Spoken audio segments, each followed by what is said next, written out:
실장님, 네. 네, 방금 1년 전에 오염수 방류 위험성 주장한 사람들, 뭐 야당의 주장이겠죠. 과학적으로 틀린 말 아니냐 이랬더니 그렇습니다. 이렇게 하셨습니다. 맞습니까? 네, 그렇습니다. 네, 오염수 우려 주장 안 했으면 안 썼을 1조 6천억 원 쓴 거 아니냐 그렇습니다. 하셨고요. 오염수 우려 제기한 사람들 사과해야 하는 거 아니냐라고 했더니 사과해야 한다고 생각한다 이렇게 답변하셨는데 맞습니까? 네, 그렇습니다. 네, 제가 그 주장한 사람 중에 한 명입니다. 당시 민주당의 주장을 요약하면 이렇습니다. 후쿠시마 오염수 해양 방류가 우리가 알 수 없는 위험성을 가지고 있고 그게 현실화되면 우리 하나뿐인 바다가 오염되고 그건 돌이킬 수 없는 일이 되기 때문에 그런 위험을 감수해서는 안 된다. 그러므로 일본 정부는 돈이 더 들더라도 해양 방류가 아닌 다른 방법을 선택해야 된다. 이게 야당의 주장이었습니다. 맞습니까? 네, 그렇게 이해하고 있습니다. 네, 질문하겠습니다. 첫 번째, 실장님 야당의 괴담 선동이 아니었으면 쓰지 않았어도 될 예산 1조 6천억 원이 투입됐다 말씀하셨습니다. 슬라이드 세 번째 거 보여주세요. 제가 내역을 받아봤습니다. 5가지 항목으로 이 돈을 썼는데요. 위에 3가지를 보시면 해양 방사능 측정, 수산물 방사능 검사, 수산물 이력 관리 이거 다 일명 모니터링 비용입니다. 야당의 주장 없었으면 모니터링 안 하려고 하셨습니까? 모니터링을 해야 되는데 과도하게 할 이유는 없었다고 생각은 듭니다. 1조 6천억 원 다 그렇게 말씀하시면 안 되는 거잖아요. 다음 슬라이드 보여주시면 실장님, 우리 정부가 금과 옥조처럼 여기는 IEA 보고서에서 지속적인 모니터링 필요하다고 했습니까? 안 해도 된다고 했습니까? 지속적인 모니터링 필요하고요. 지속적인 모니터링 역시 적절한 수준에서 하는 것이 필요하다고 생각합니다. 어디까지가 적절한 수준이었습니까? 국민들이 80%가 우려하고 있는 상황에서 그러면은 그 지점을 줄였어야 됩니까? 횟수를 줄였어야 됩니까? 모니터링 자체 필요하다고 지금 말씀하시면서 모니터링에 대한 예산을 다 야당의 괴담 선동 때문에 지출한 비용이다? 이런 비약이 어디 있습니까, 실장님? 전에 그렇다는 뜻은 아니고요. 적절한 수준을 넘어서는 부분은 말씀드린 우려가 있다라고 표현할 수 있을 것 네, 같고요. 그럼 정확하게 앞으로 좀 표현을 네, 해주시기 과학적인 바랍니다. 근거를 확인하는 정도에서의 자, 모니터링은 당연히 필요하다고 다시 앞 슬라이드 보여주시면요. 3 슬라이드. 나머지 두 예산은요. 소비 위축 대응을 포함한 어업인 지원 예산이었습니다. 그런데 소비 위축이나 수산물 우려는 우리나라에서만이 아니라 태평양 인근 지역에서 보편적으로 일어났던 현상이죠. 근데 우리나라가 좀 더 과도하게 일어났던 것은 사실. 우리 국민들 80%가 우려를 하셨고요. 오염수 방류 전부터 중국의 일본 수산물 수입량은 67%가 감소했었습니다. 그리고 태평양 도서국가들이 모여있는 PIF에서도 과학자 패널까지 구성하면서 우려를 표시했었습니다. 중국이나 PIF가 한국 민주당의 괴담 선동 때문에 안 해도 됐을 우려를 했을 리는 없고요. 사고 원전에서 발생한 방사성 오염수를 알프스라고 하는 모두가 처음 듣는 설비를 거쳐서 30년 동안 해양에 의도적으로 방류한다. 이거 인류상 처음 있는 일이기 때문에 그 안전성과 알지 못하는 영역에 대해서 의심하고 우려하고 검증을 요구하는 것은 어찌 보면 당연하고 보편적인 우려 아닙니까? 과학적인 수준에서 하는 것이 중요하다는 취지로 말씀드렸고요. 아마 이런 부분들은 우리 과학기술수석께서 좀 더 자세히 과학적인 근거에 대해서 말씀해 주시지 이런 않을까 보편적인 생각합니다. 우려에 대해서 국민들의 광범위한 우려에 대해서 선제적인 수요 대응을 하고 어업인 지원을 하고 하는 거 야당의 주장이 없었으면 안 했을 일 아니죠? 말씀드린 것처럼 과도한 수준에서 하는 부분이 국민들의 우려를 만드는 그럼 지금부터는 부분에 대한 그렇게 것을 정확하게 말씀해 주시고요. 두 번째 질문. 바닷물에서 방사성 물질이 기준치 이내다. 그러면 방사능으로 인한 위험이 없는 것이다. 이렇게 말할 수 있습니까? 말씀드린 대로 기준치 이내에서 위험이 없다 이렇게 말씀드린 부분이 기준치 이내면 위험이 없습니까? 기준치 이내에 있으면 위험이 네, 없다라고 슬라이드 5번째 보여주시죠. 2011년 원전이 폭발해서 처리되지 않은 방사능 오염수가 일본 후쿠시마 해역 앞바다에 쏟아져 나왔습니다. 근데 바로 사고 직후를 제외하고 2011년 말부터 지금까지 세슘 137은 계속 10베크렐 이하입니다. WHO 먹는 물 기준이 10베크렐입니다. 신기하지 않나요, 실장님? 이해해 주시면 아주 잘 설명을 과학기술수석께서 해주실 수 있을 것 같습니다. 실장님이 방금 사과해야 된다고 말씀하셨고 지금 과학적으로 말씀드린 틀린 말씀이라고 말씀하셨습니다. 네. 이 정도 검토도 없이 이 정도 지금 지식도 없이 말씀드린 대로 그런 확언을 충분한 하셨습니까? 검토가 이루어졌고요. 그런데 야당의 주장이 국민들께- 과학적으로 틀린 말이라고 과학적 지식도 없이 확언하셨습니까? 답변을 아니, 계속 해주시고요. 네, 말씀드린 대로 자, 제가- 신기하시죠? 네, 실장님 아니, 일단 신기하지 질문을 않습니다. 들어주세요. 이미 알고 있는 자, 사실이고요. 자, 실장님, 제 질문을 들어주세요. 마찬가지로 제 일정한 질문을 수준을 듣고 넘어서야 문제가 답변해 있다고 주세요. 생각하는 것이 되겠습니다. 자, 지구 바닷물의 양이 얼마인지 아십니까? 13억 7천만 세제곱킬로미터입니다. 상상할 수 없을 만큼 큰 양이기 때문에 오염수 200만 톤 정화 처리 안 하고 부어봤자 희석의 효과가 너무 큰 겁니다. 파란 하늘에 검은 연기 내뿜어도 하늘이 검어지지 않는 것과 같은 이치겠죠. 자, 슬라이드 6번째. 이거 올해 5월 데이터입니다. 후쿠시마 앞바다. 역시나 삼중수소, 세슘 다 기준치 이내입니다. 후쿠시마 연안에서 희석돼서 기준치 이내인데 우리 해역에서 몇만 건을 검사한들 기준치를 넘을 리가 없는 거 아닙니까? 바로 이거 이게 당연한 과도하지 건데 않다는 질문을 듣고 증거입니다. 정책실장님 질문을 듣고 답변해 주세요. 이거 뭐 당연한 거를 새로운 사실인 것처럼 논평까지 낸다는 말이에요. 대한민국 해역에서 1년 동안 검사해봤는데 아직 안 나왔다? 이걸 가지고 야당한테 사과하라는 이게 유일한 근거인 건데 안 나오는 게 당연한 거 아닙니까? 이거 논리야 놀자 수준의 얘긴데 이걸 가지고 야당한테 사과하는 게 맞다? 이거 정책실장님 말씀하셔도 되는 얘기입니까? 슬라이드 7번째. 안전한지 아닌지 아직 그 부분은 제가 모르겠는데 말씀드려야 될 것 세슘 같은데요. 우럭 같은 걸 이미 보면서 우리가 후쿠시마 기준치 앞바다에서 이내더라도 진출을 잠재적 넘지 위험성이 않은 있다. 상황에서 이렇게 추가적인 말하는 게 검사를 과학적인 계속하는 태도입니다. 것이 과학적이지 후쿠시마 않다는 앞바다는 실장님, 세슘 137이 질문 들어주세요. 2011년 말부터 계속 먹는 물 기준 이내이지만 그 해역에 사는 우럭에서는 180배에 달하는 세슘 범벅 우럭이 발견됐습니다. 그 이유는 뭘까요?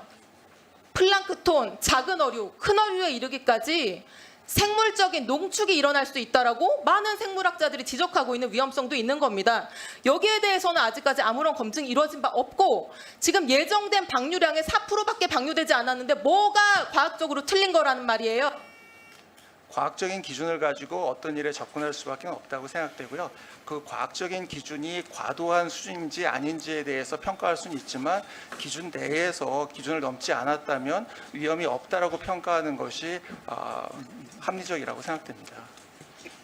실장님, 과학적으로 알지 못하는 것에 대해서 맹신하는 것이야말로 미신에 가까운 태도입니다. 과학의 관점과 태도가 아닙니다. 이 점을 명심하시기 바랍니다. 이상입니다. 이재명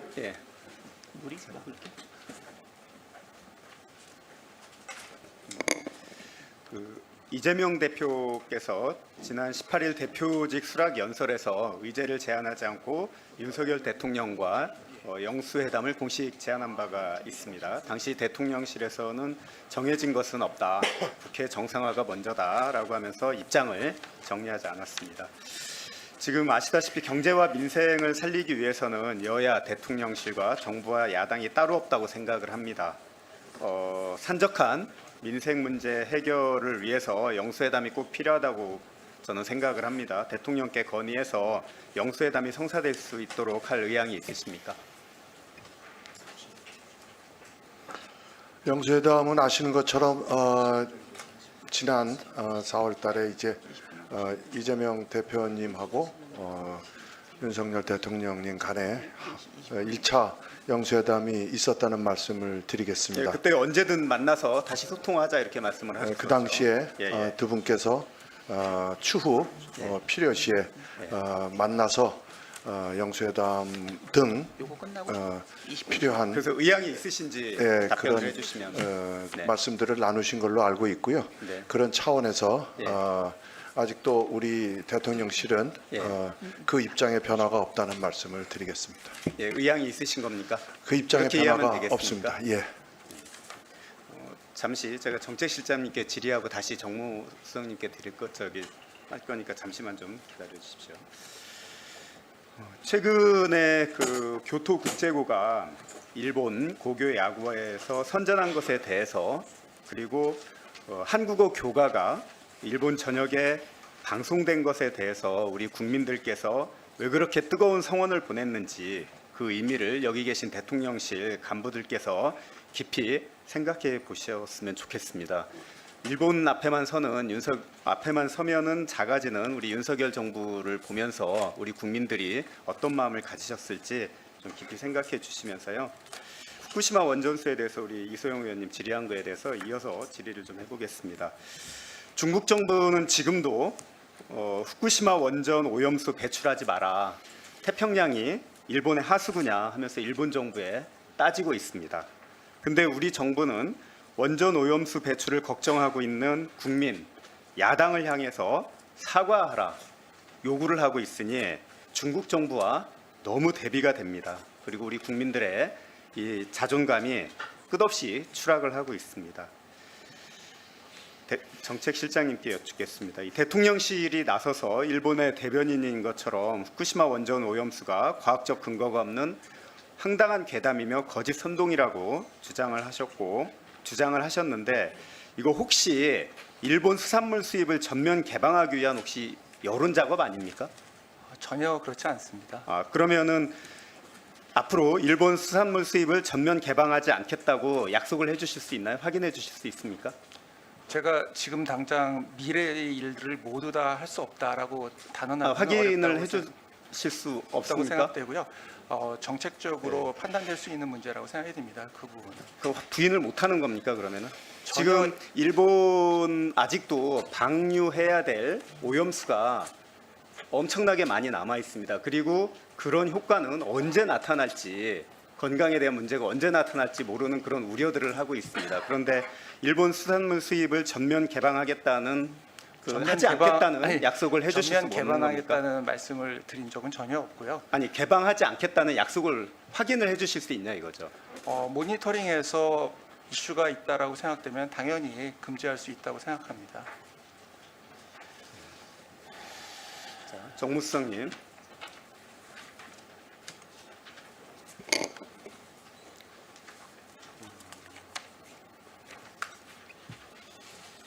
자, 비서실장님이 안 계시기 때문에 정무실장님께 여쭈니까요. 그 비서실장님 입장에서 좀 책임감 있게 답변을 해주시면 감사하겠습니다. 이 사도광산 유네스코 등재를 위해서는 다른 회원국이 반대하면 해결될 때까지 심사를 무기한 중단시키는 제도가 있어서 만약에 한국 정부가 이를 반대했다면 등재가 불가능했다는 거 알고 계시죠? 예, 그렇습니다. 예, 그렇습니다. 그리고 국회에서 일본 정부의 사도광산 세계유산 등재 추진 철회 및 일본 근대산업시설 유네스코 권고 이행 촉구한 결의안을 지난 7월 25일 날 통과시킨 바가 있고 그다음에 올 1월 달에 외교부 공식 논평에서도 강제 노역을 포함한 전체 역사가 반영되어야만 한다고 공식 정부 입장을 발표를 했었습니다. 그럼에도 불구하고 이 강제 노역의 표현이 제외됐는데 찬성한 이유가 뭡니까? 이거 혹시- 양해해 주신다면 사실은 이 부분에 대해서는 우리 네. 안보실에서 더 확실하게 아실 것 같은데요. 네. 제가 아는 바로는 강제 동원은 우리 대법원 판결로 이미 결론이 난 거기 때문에 그 부분에 대해서 누구든지 이론이 있거나 다른 생각 있거나 또 아니면 이 문제 해결에 있어서 이 부분을 가지고 우리 정부의 입장을 달리하지는 않는다고 생각을 합니다. 아니 제가 여쭙는 거는 그게 아니고 처음에 강제 노역 표현이 네. 들어가는 전제로 해가지고 유네스코 등재 찬성을 했었는데 그거 없이 유네스코 등재 찬성으로 입장을 바꾼 이유가 뭐냐 이거죠? 혹시 이거 대통령님 의사가 반영된 겁니까? 그래서 그 부분은 사실은 지금 의원님의 질문에 대해서 제가 정확한 답변을 할 수 있는 그런 아니 정무수석님이 정도의 그 정도도 수준이 모르십니까? 안 된다는 걸 좀 국회나 양해해 주시기 이쪽에서 바랍니다. 얼마나 많은 이슈가 됐었는데 아니 이슈는 저도 네. 알고 있지만 제 답변이 혹시 정확치 않은 답변일 경우에는 그럼 누가 답변을 제가 해주실 수 그 있습니까? 부분에 대해서 답변을 안 드리는 것이 오히려 맞지 않나 그런 생각을 그럼 이거 누가 합니다. 답변을 해주시는 게 맞습니까? 과정만 말씀드리자면은 저희가 이런 협상을 포함해서 주요 정책 결정은 우리 안보실이라든지 우리 정무 파트에서 함께 책임을 지고 대통령께 보고한다든지 아니면 관계기관하고 협의를 해서 결정하는 거지 대통령님의 어떤 뭐 일방적인 이렇게 해라 저렇게 해라 그렇게 해서 결정되지 않는다는 사실을 말씀드리겠습니다. 우리 정진석 실장님이 안 계셔가지고 송태훈 정책실장님 고생이 많으시네요. 지금 이제 의료 대란이 6개월째 이어지고 있고 전공의도 1만 2천 명이 좀 수련을 포기한 상태입니다. 그리고 이 빈자리를 교수님들이 교대로 당번을 쓰다 보니까 지금 번아웃 상태에 이르렀고 여러 명이 이제 사직을 하고 있는 걸로 좀 알려져 있습니다. 최근에 김종인 전 위원장이 응급실을 22곳 뺑뺑이 했다 뭐 이런 소식도 들으셨죠? 네. 그리고 또 최근에 코로나가 재유행되고 있고 추석을 앞두고 국민들의 의료 공포감이 커지고 있는 상황입니다. 명절에 통상적으로 응급실에 환자가 한 몇 배 정도 늘어난다고 알고 계십니까? 정확히 명절의 일반적인 숫자보다 몇 프로 늘어난지는 제가 지금 기억하고 있지는 않습니다.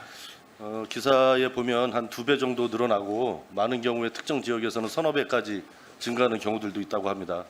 추석이 목전인데 지금 설 연휴 대책을 좀 정부에서 어떻게 좀 세우고 있는지 자세하게 좀 얘기해 주시기 바랍니다.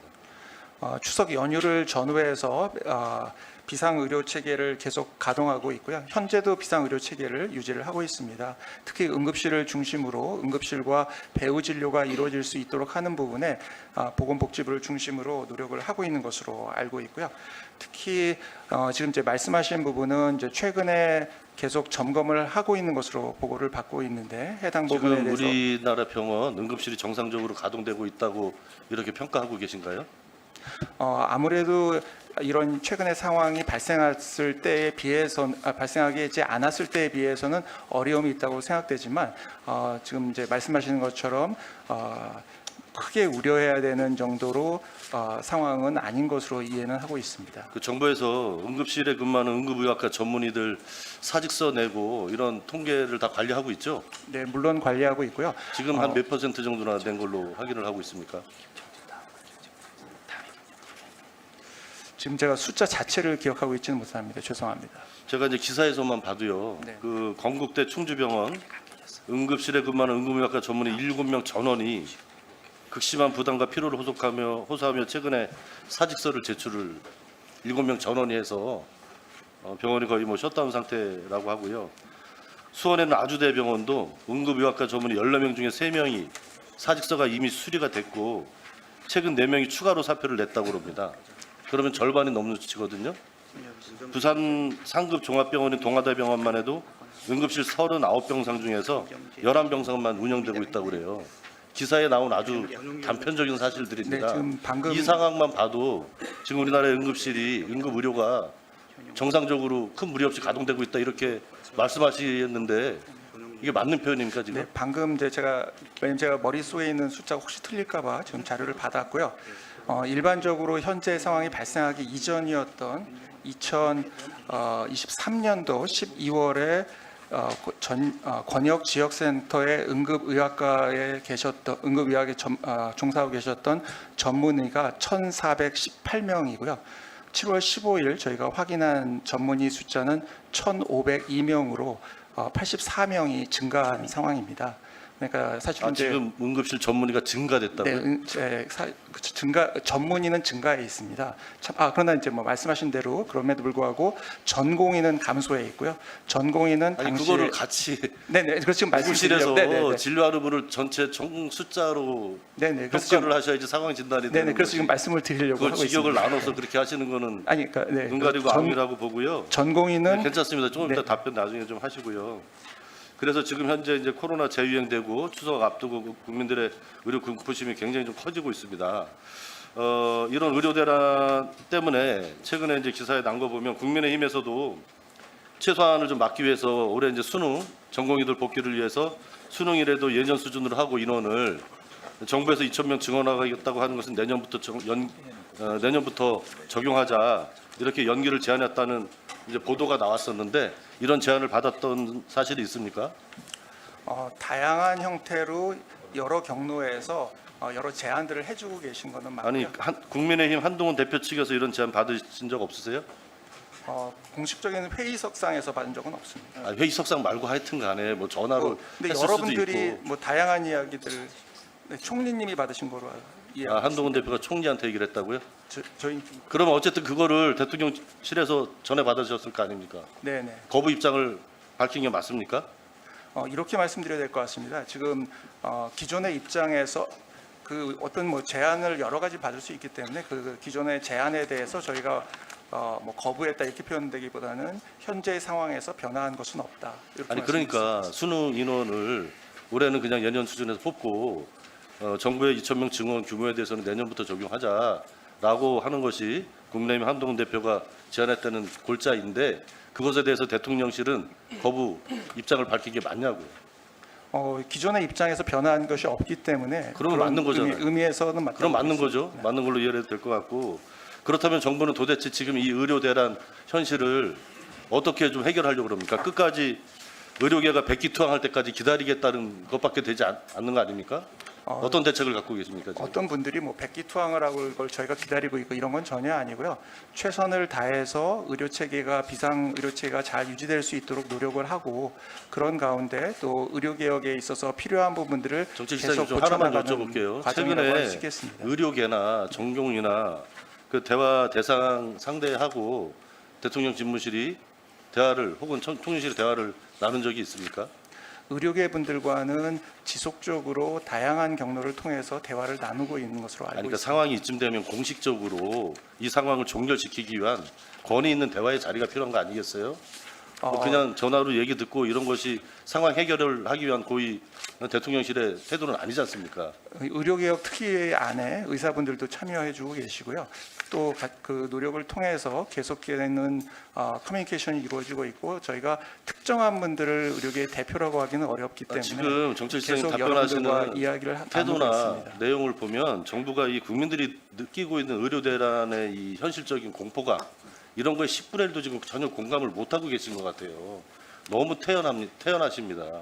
그렇지는 지금 않고요. 국민들이 얼마나 네, 정말 이렇게 무대책으로 일관하는 정부를 지금까지 제가 보지 못한 것 같아요. 어, 지금이라도 특단의 각오를 가지고 의료 대란을 해소하기 위한 종합적인 대책을 좀 강구하시기 바랍니다. 네, 최선을 다해서 노력을 하겠습니다. 공수시장님하고 싸우자고 얘기하는 게 아니에요. 네네네. 아니 저도 네. 국민들 공포감을 조금이라도 덜어드릴 수 있는 진정성 있는 노력을 해주시기 바랍니다. 네, 최선을 다해서 노력을 하겠고요. 말씀드린 것처럼 제가 차분하게 말씀드리려고 하는 거는 불필요한 국민들께서 걱정하지 않으시도록 하는 것이고 계속해서 최선을 다해 노력을 하도록 하겠습니다. 그런 얘기가 그때가 아니라니까요. 국민들이 걱정하는 게 불필요한 걱정이 아니에요.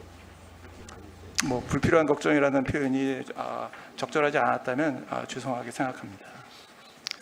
정진석 비서실장님 도착하자마자 질문 네, 드립니다. 죄송합니다. 네, 반갑습니다. 그 대통령 관저에 설치된 조금 전에 천하람 의원이 질의 과정에서 보여주신 그 정자 보신 적 있습니까? PPT 띄워주십시오. 네, 바로 이제 UAE 대통령과 차담회를 나눴던 저 정자인데 보신 적 있으세요? 실장님? 네네. 아, 있으세요? 요즘 좀 불법 증축 논란이 한창인데 요것도 저 정자도 미등기 상태던데요? 네, 다시 한번. 저 정자도 미등기 상태입니다. 그러니까 부동산 등기법 위반인데 소유주가 불분명하다는 얘기죠. 등기가 없으니까. 누가 왜 설치한 겁니까? 저게 아마 그 광주 비엔날레 네. 그 작품 중에 하나인데 네. 우리 그 사실 그 의원님 그 대통령 관저에 와 보시면 아시겠지만 사실 저희 대통령 관저가 많이 초라합니다. 아니, 제가 그 질문이 다른 좀 긴데 그래서 누가 왜 그 설치한 걸까요? 외빈들이 많이 오시고 그러니까 네. 우리나라 전통의 어떤 그 건축물 이런 걸 좀 보여드리고 싶어서 새로 이제 설치를 한 것이죠. 네, 믿음기로요. 건축물과 관련된 신고나 허가 책임은 건축주에게 있습니다. 지금 말씀하시는 그 작은 네. 정자 전통 한옥은 관할구청의 건축허가 착공 신고 준공까지 모두 마친 건축물입니다. 네, 그러니까 등기는 왜 안 하세요? 미등기 건축물에 대해서 실질적으로 소유권도 건축주한테 있는데 그러면 저 대통령 관저 건축주는 누굽니까? 건축주요? 네네. 관저 건축주요. 건축주라고 하면은 글쎄요. 총무비서관이 네, 관저 위치한 대지의 주인은 국가고요. 국가 소유입니다. 그리고 건물에 대한 관리 주체가 대통령실로 되어 있습니다. 네. 그 최고 책임자 정진석 비서실장 맞으시잖아요. 예. 그러니까 이거 지금 등기 안 해서 불법 증축물 관리 신고 안 한 셈인데 그 왜 안 하셨습니까? 지금 관련 법령에 따라서 현재 건축물 대장 등재 협의 단계에 있습니다. 그래서 등재가 완료된 이후에 1개월 이내에 등기를 신청하면 종료되는 문제이기 때문에 네. 저희들은 하등에 문제가 없다고 판단하고 있습니다. 네, 이 건물의 증축 시공 관련해서 또 경호처에서 발주를 했더라고요. 그래서 서류상 확인이 다 불가능하다라고 얘기를 하는데 이게 언제 설치됐길래 아직까지도 등기가 안 됐다라고 등기만 하면 된다라고 말씀하시는데 관저 건물 신고 관리 법적 책임 다 누구한테 있다고 보면 됩니까? 스님 위법한 사항은 발견되지 않고 있다라고 아니 말씀드리겠습니다. 미등기 건축물인데요. 또 하나 또 말하겠어요. 저거를 좀 제가 BTS 정자라고 부르겠습니다. 왜냐하면 아까 말씀하신 것처럼 지난해 10월 광주 비엔날레에서 전시가 됐고 BTS 멤버가 굉장히 또 고평가를 하면서 사람들한테는 BTS 정자로 알려져 있거든요. 그런데 이게 아원고택으로부터 구입한 내역이 없습니다. 네, 아원고택으로부터 정자가 어떻게 오게 됐는지 그게 시설, 설계하고 시공 비용이 8천만 원으로 되어 있는데 광주 비엔날레 전시했던 업체도 지금 취재 응하지 않고 있고요. 이게 구입을 한 겁니까? 그러니까 이 정자를 구입을 한 거니까 설치 비용은 시공 비용 8천만 원 확인이 됐어요. 그런데 저 정자 자체가 구입 비용 우리 총무비서관이 좀 상세하게 좀 설명을 좀. 네, 구입 비용이 해드리도록 어떻게 하겠습니다. 됩니까? 예. 의원님, 네. 그게 그 소유권 이전 등기가 안 되어 있다라고 말씀을 하시는데요. 네네. 저게 소형 건축물은 맞습니다. 근데 건축물을 소유권 이전 등기를 하려면 관할구청의 건축물 대장에 등재가 되어야 됩니다.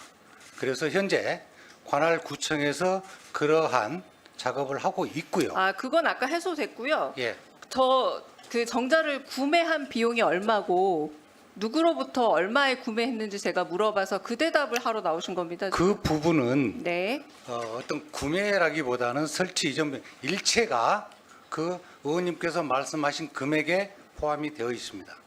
아, 저게 8천만 원으로 설계 시공을 하는데 그럼 왜 그 아원고택으로부터 이 구매 내역을 저희가 보려고 했더니 그게 확인이 안 될까요? 그리고 그럼 이게 8천만 원이 어떻게 어디까지가 설계, 어디까지가 시공, 어디까지 구매 내역인지 밝혀줄 수 있을까요? 전체 포함된 총괄 금액입니다. 아니, 그러니까 구분해서 저게 자체가 정자 가격은 얼마인지 지금 그 설계, 세부 내역을 설계와 다시 말씀을 시공이 좀 드리면 8천만 원으로 확인되고 있거든요. 그 세부 내역을 밝히기는 어렵습니다. 그러니까 왜냐하면 세부 내역 안 밝히는데 저게 저렇게 멋있는 작품이고 사실 미디어 아트 부분인데 미디어 아트 부분만 빼고 건축물만 가지고 왔단 사실 말이에요. 의원님, 그럼 선물입니까? 저 부분이 선물은 아니고 우리가 금액을 지출했지 않습니까? 8천만 원의 이 구매 비용과 그리고 설계 시공 비용이 다 들어가 있다고요? 그렇습니다. 네, 그 상세 내역은 그런데 밝힐 수 없다고요? 예. 그게 말이 됩니까?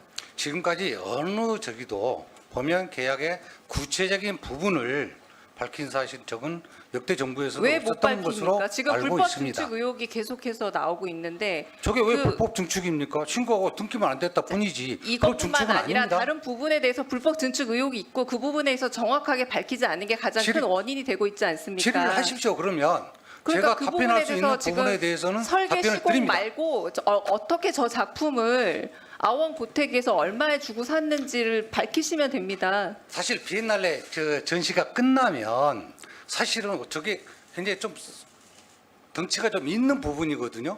그래서 저거를 야외에 넣을 수도 없고 그래서 어떤 공간 상당 부분을 차지합니다. 그래서 보면 거기서 사실은 처치곤란이에요.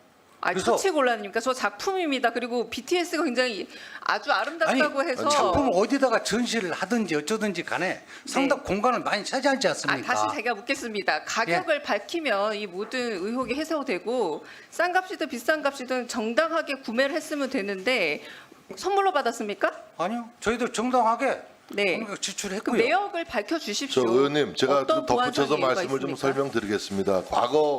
과거 정부에도 예를 들어서 그 청와대 내 청와대 대통령실 자체가 대통령 관저 자체가 각급 국가 중요 시설이자 대통령 경호 구역으로 되어 있기 때문에 철저한 보안 관리가 필요한 것이 사실입니다. 이런 맥락에서 공사 세부 내역에 대해서는 과거에도 구체적인 내역을 밝힌 바가 없습니다. 그 점을 좀 양지해 주시면 고맙겠습니다. 아니, 네. 정리하시고 보충 네.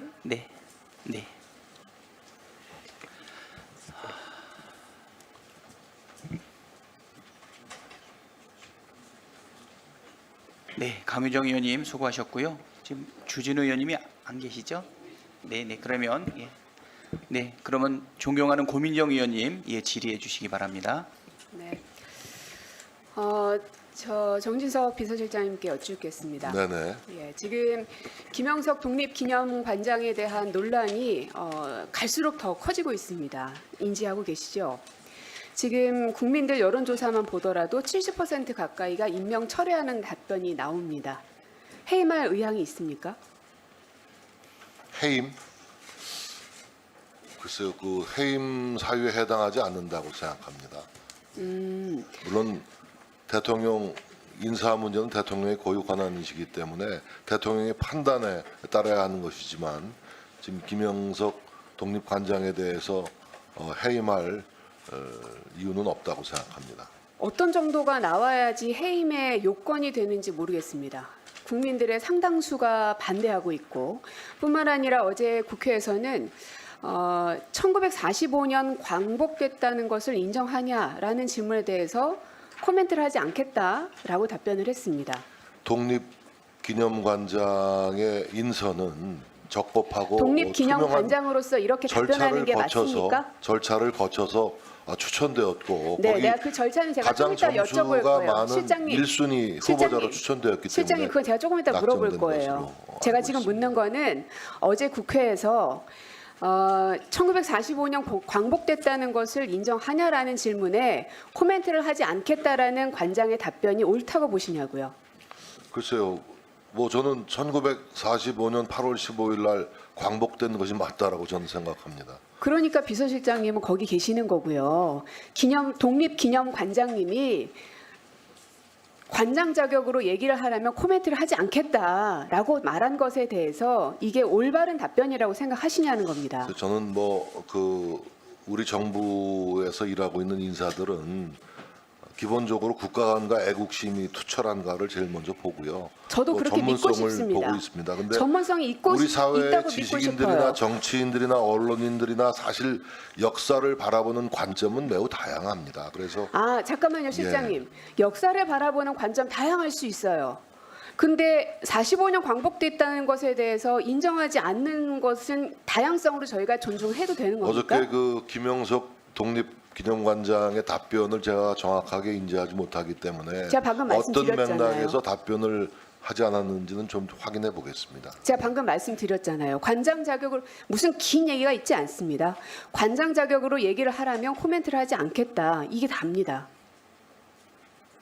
다른 자리에 있는 무슨 정책실장이든 산업부 장관이든 이런 사람이라면 또 모르겠습니다만 독립기념관장으로서 대한민국 역사와 관련된 질문에 대해서 이러한 답변이 적절하냐고 보시냐고요. 그 답변을 이렇게 못 하십니까? 어저께 그 회의장에서의 김영석 관장의 답변 태도의 태도를 묻지 않았습니다. 맥락을 제가 확인해 본 바가 없기 때문에 그럼 적확한 이따가 답변을 제가 추가 질의 때 드리기가 다시 좀 어렵다는 여쭐 점을 이해해 테니까 주시기 바랍니다. 맥락을 한번 파악해 보시고 추가 질의 때 다시 답변 주십시오. 자, 이분께서 보조금 부정수급으로 벌금 500만 원 확정 판결 받았는데 5억 원가량의 부당 수령하셨죠? 알고 계시죠? 뭐 내용을 파악해 본 바가 있습니다. 예. 파악해 본 바 있으시죠? 왜? 인사 검증을 하셨을 테니까. 맞지요? 네네네. 예. 그러면 공직기강 비서관실에서 검증 내역도 보고를 받으셨겠고요. 보고 받으셨습니까? 벌금형은 법령상 결격 사유에 해당하지가 실장님, 않습니다. 제가 그거 묻지 않았어요. 네. 검증에 대한 보고서를 그 당시에 받으셨냐고요. 인사검증 과정에 있을 때 비서실장, 이 사람 대통령이 임명하는 사람이잖아요. 그렇습니다. 예. 그럼 비서실장으로서 법무부에서 1차 검증하고 공직기관 비서관실에서 2차 검증하잖아요. 그럼 비서실장으로서 서면이 됐든 구두가 됐든 뭐가 됐든 인사검증에 대한 보고 받으셨냐고요. 보건부 장관이 단수로 추천했기 때문에 예. 그리고 단수를 추천했기 때문에 보고는 받았다. 맞습니까? 아니 그리고 지금 이 독립기념관장의 인사 추천 과정이 어떤 뭐 문제가 있다거나 이런 것들 발견하지 못하고 아니 보고를 받으셨냐고요. 기억이 안 나면 안 난다. 아니면 받았긴 했는데 정확한 내용 모른다. 뭐 여러 가지 얘기가 있을 거 아닙니까? 벌금형은 법령상 결격 사유에 해당하지 그건 저도 않는데 압니다. 이와 관련된 구체적인 보고를 받은 기억은 잘 나지 않습니다. 예. 그 당시 인사 검증 관련된 보고를 받은 적이 없으세요? 받은 적이 있습니다. 당연히. 있으시죠? 네, 그렇습니다. 근데 거기에는 이 부당 수령과 관련된 내용도 있었을 테고요. 이게 제가 뭐 기억이 잘안 납니까? 엄청난 양의 인사 검증을 매일매일 형광펜을 치면서 보기 때문에 솔직히 잘 기억이 나지 않는데 예. 다시 한번 들여다보고 한번 확인을 실장님. 해드리겠습니다. 예. 말이 앞뒤가 안 맞아요. 네. 단수로 추천받으셨다면서요. 예. 한 사람 받으셨는데 그 기억이 안 납니까? 그게 이제 뭐 검증 내역에 대해서 뭐 장문의 기록이 있기 때문에 제가 자, 기억을 한번 되살려 보겠습니다. 그러면 그 기억을 되살리려면 예. 자료가 하나 필요합니다. 예, 뭐냐? 예. 공직 예비 후보자 자기검증 질문서라는 게 있습니다. 윤석열 정부에서 하고 있는 겁니다. 이거 홈페이지 들어가면 다 볼 수 있어요, 일반인들도. 근데 이 질문서를 후보자들이 빼곡하게 적습니다. 자기 인적 사항부터 해서 여러 질문이 있어요. 사회적으로 논란이 됐던 정책 결정에 관여한 사실이 있냐? 뭐 공직에 임용됨에 있어서 비판이 예상되는 언론이나 개인이 있냐? 뭐 이런 질문들이 쭉 있습니다. 이거 어느 정부나 이런 정도의 검증 그 질문들은 있는데 이 질문서를 아마 실장님은 보고를 받으셨을 거예요. 그렇죠? 그 자기 검증 질문서까지 일일이 제가 보고받고 하지는 않습니다. 예. 일일이 뭘 전달 주신 거예요? 종합 이건 네. 뭐 관련된 제가 참고하려면 한 일일이 내용인데요. 알지 못한다. 그럼 뭘 보고 받으셨어요? 이거 아주 기본적인 보고 자료인데. 자기 검증 질문서는 검증 과정에서 검증 작업을 하는 사람들이 받아봤겠죠. 그러나 저에게 전달되는 보고서는 최종적인 검증 판단 결과만 제가 보고받고 있다는 말씀을 드리겠습니다. 그러면 제가 말씀드린 이 자기검증 질문서에 답변을 후보자가 다 썼을 겁니다. 그것을 가지고 공직기강 등등에서 검증을 했을 테니까요.